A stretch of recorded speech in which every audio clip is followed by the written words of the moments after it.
Thailand Zoo, thank you, and please comment, like, share, and subscribe.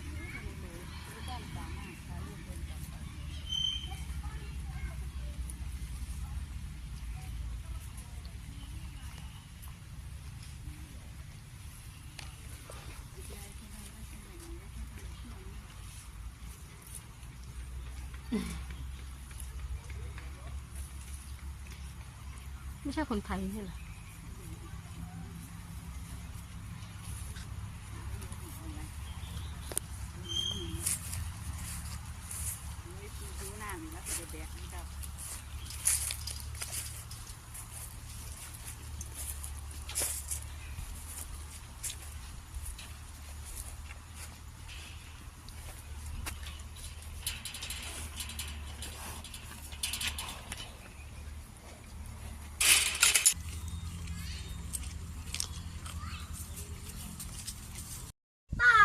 ทำไมเขาจะไม่มีปากกันนะเห็นไหมนั่นอ่ะเธอก็พูดบ้าไปไม่มีปากทำแบบนี้ทำไมนะยังไงเขามองอยู่เลยเขามองอยู่นั่นน่ะต้องบังดูเอา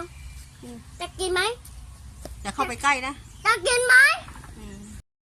ออกตัวทั้งลิงทั้งนี่แหละก็มาแล้วมาเรื่อยตามเรื่อยตามเรื่อยมาเรื่อยเป็นไงบ้างน้อย เป็นไงโอ้โหโยนนี่มันกินทำไมมันไม่กินกินเลยมันเห็นแตงโมไหมงลองกินดูก่อนอะไรวะเขาค่อยๆก้าวนะแค่แตงโมอร่อยจังโอ้ยไก่ชั่วจริงว่ะอร่อยไหมเอามาอีกตัวแล้วเร็วลงมาอีกตัวแล้วผมมันอยู่กับมะขามเทศได้ดีเก่งเร็วอ่ะให้ต้นไม้เร็วอ่ะอยู่กับอะไรต้นไม้ตัวนึง3 ตัวเหรอไม่ใช่หรอนั่งเร็วอ่ะแล้วเวลาฝนตกมันอยู่ยังไงวะนั่นไงถังนั่นไงถังแดงโอ้ยนั่นคือกันฝนเหรอป๊า